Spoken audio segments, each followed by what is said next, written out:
السلام علیکم dear listeners, notes-academy.pk میں آپ کو ایک دفعہ پھر سے ویلکم۔ آج ہم 9th کی بک سے لاسٹ یونٹ کریں گے، 3 days to see، unit number 12۔ تو ابھی آپ اپنی اسکرین پہ اس کے سینونیمز دیکھ رہے ہیں، آپ جلدی سے ان کو نوٹ کیجئے، اس کے بعد پھر ہم اپنا یونٹ سٹارٹ کرتے ہیں۔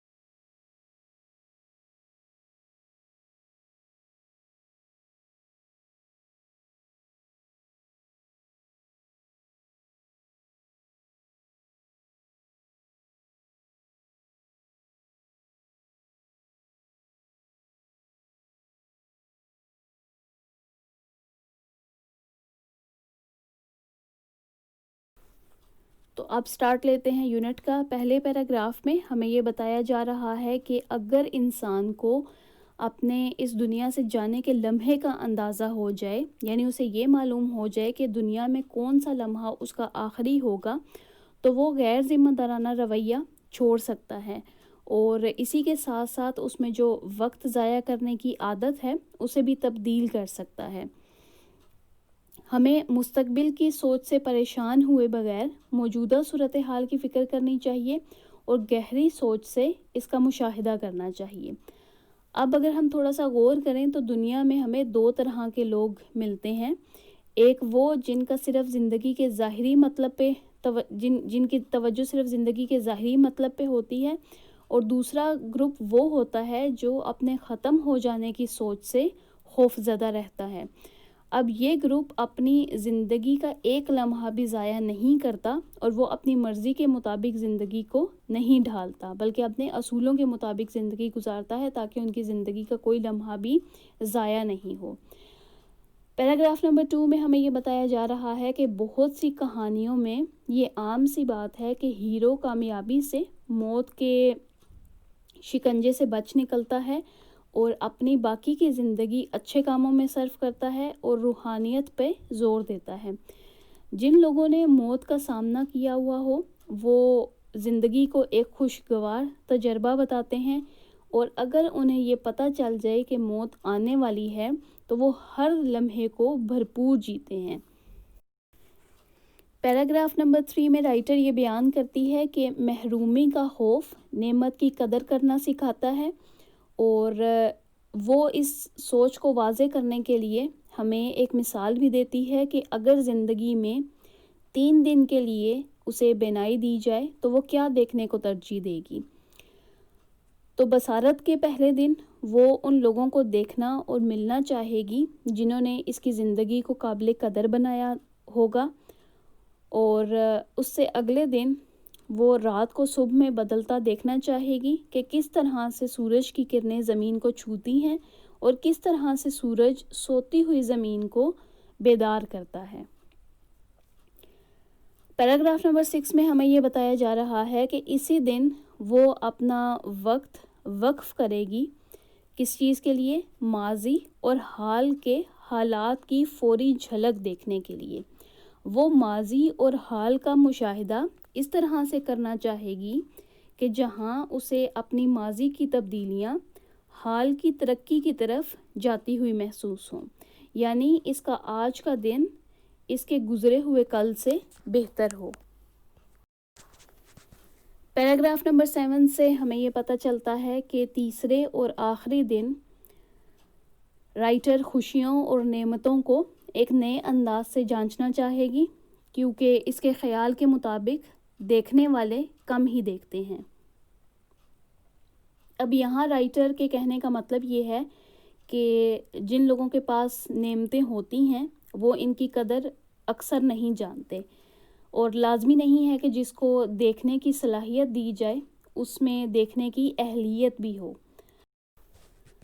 پیراگراف نمبر 8 کو پڑھ کر ہمیں یہ پتہ چلتا ہے کہ رائٹر کو زندگی اور وقت کی قدر و قیمت کا اندازہ ہے، اور وہ یہ کہنا چاہتی ہے کہ ہمیں پچھتانے میں اپنا وقت ضائع نہیں کرنا چاہیے، کیونکہ ہمارے پاس زندگی میں دیکھنے کو اور کرنے کو بہت کچھ ہے. تو ابھی تک اس نے جتنے بھی خیالات کا اظہار اپنی اس رائٹنگ میں کیا ہے، اس پیراگراف میں ایک بار پھر سے وہ ان سارے خیالات کو سمرائز کر رہی ہے اور یہاں پہ بیان کر رہی ہے کہ اگر اسے بصارت کے محض 3 دن ملیں تو وہ انہیں نہایت عقل مندی سے گزارنا چاہے گی. پہلا دن وہ وقف کرے گی اپنے دوستوں کے لیے. اب وہ دوست چاہے جاندار ہوں یا بے جان ہوں. اب بے جان سے مراد اس کی ارد گرد کا ماحول اور قدرتی خوبصورتی ہے. دوسرا دن وہ انسانی تاریخ اور اس کے ساتھ ساتھ قدرت کا بغور مشاہدہ کرے گی. اور تیسرا دن وہ ان لوگوں کے درمیان گزارنا چاہے گی جو زندگی کے معاملات میں بری طرح سے انڈلج ہیں اور وقت کی تیز رفتاری کے ساتھ قدم سے قدم ملا کر چلنا ان کی مجبوری ہے. اور اس بات کو سمجھانے کے لیے، وقت کی تیز رفتاری کے کانسیپٹ کو سمجھانے کے لیے وہ ہمیں نیو یارک سٹی کی مثال بھی دے رہی ہے. پیراگراف نمبر 9 سے ہمیں یہ پتہ چلتا ہے کہ رائٹر دوسروں کے خیالات اور مشاہدات کو جاننا چاہتی ہے. وہ لوگوں کے رویے سے بہت مایوس ہوئی ہے کیونکہ لوگ اپنے ارد گرد کے ماحول پہ توجہ نہیں دیتے. اگر وہ کسی ایسی جگہ پہ بھی ہوں، یعنی لوگ اگر کسی ایسی جگہ پہ بھی ہوں جہاں پہ قدرتی مناظر کا ذخیرہ موجود ہو، جہاں پہ قدرتی حسن قدم قدم پر پھیلا ہوا ہو، تو بھی ان لوگوں کے پاس بات کرنے کے لیے، اس قدرتی حسن کو سراہنے کے لیے الفاظ نہیں ہوتے، کیونکہ وہ اس قدرتی حسن پہ دھیان ہی نہیں کر پاتے. مطلب یہ کہ قدرتی حسن ان کے لیے کوئی خزانہ یا کوئی معنی نہیں رکھتا. پیراگراف نمبر 10 سے ہمیں یہ پتہ چلتا ہے کہ لوگوں کا یہ رویہ اس کو سخت حیران کرتا ہے کہ لوگ بصارت رکھتے ہوئے بھی اپنے ارد گرد کے ماحول اور قدم قدم پر پھیلی اچھائی کو نہیں دیکھ پاتے. اب اگر دیکھا جائے تو اس کے پاس دیکھنے کی صلاحیت نہیں ہے، وہ نابینا ہے، لیکن پھر بھی وہ پتوں کی ساخت کو محسوس کر سکتی ہے. آنکھیں نہ ہوتے ہوئے بھی وہ درختوں کی ساخت اور کونپلوں کی ساخت میں فرق بیان کر سکتی ہے. وہ بہار کے رنگوں کو بتا سکتی ہے، وہ موسموں کا فرق بتا سکتی ہے، وہ اپنے ارد گرد کی تازگی کو محسوس کر سکتی ہے. وہ دیکھ نہیں سکتی لیکن پھولوں اور درختوں کا جو قدرتی رنگ ہے اس کے متعلق بات کر سکتی ہے. وہ پرندوں کی خوشی کو اپنے الفاظ میں بیان کر سکتی ہے.